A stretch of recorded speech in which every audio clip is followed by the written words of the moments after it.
Agnes Mo tampaknya sedang terjerat masalah hukum terkait dengan Undang-Undang Hak Cipta. Ia dituduh melanggar hak cipta atas lagu "Bilang Saja" milik Ari Bias dan harus membayar denda sebesar 1,5 miliar rupiah. Kuasa hukum Ari Bias, Minola Sebayang, menjelaskan bahwa jika Agnes Mo tidak membayar denda tersebut, maka kasus ini bisa berlanjut ke ranah pidana.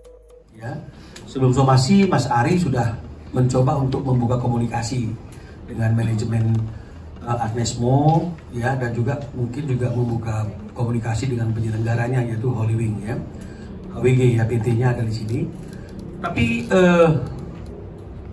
komunikasi yang dibangun oleh Mas Ari sebagai komposer lagu tersebut Bilang Saja itu kan tidak mendapatkan respon dan tanggapan. Maka kemudian ditingkatkan ke dalam bentuk somasi, ya, yang kami lakukan. Bahkan itu juga dilanjutkan dengan somasi terbuka karena pada awalnya kita juga tidak tahu di mana alamat Agnes Mo. Jadi mau nggak mau kita harus dengan somasi terbuka agar somasi itu bisa sampai kepada yang bersangkutan.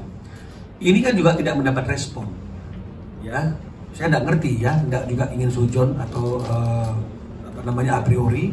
Tapi apakah memang karena memang tidak ada etikat baik dan tidak menghargai komposer, atau karena masih terpasung dengan pendapat bahwa tidak perlu penyanyi itu memintakan izin kepada penciptanya, urusannya dengan LMK saja cukup misalnya, ya, atau bayar kemudian cukup misalnya seperti itu.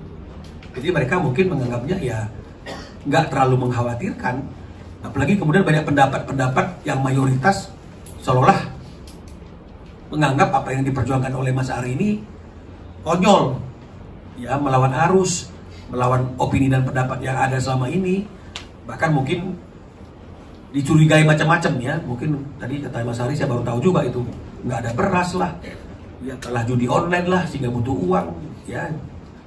Tapi itulah yang membuat kita akhirnya melangkah kepada lembaga yang lebih tinggi, tempat kita untuk memperjuangkan sebuah keadilan, yaitu di Pengadilan Niaga. Dan ternyata saya harus menyatakan masih ada keadilan itu, memang masih ada. Tapi selama ini mungkin masih diragukan, terutama khusus tentang hak cipta oleh para komposer ini. Tapi hari ini para pencipta ini percaya dan kembali tumbuh keyakinannya masih ada keadilan, ya. Dan putusan itu sudah menyatakan menghukum tergugat karena melakukan perbuatan yang melanggar hak cipta komposer membawakan lagunya tanpa izin.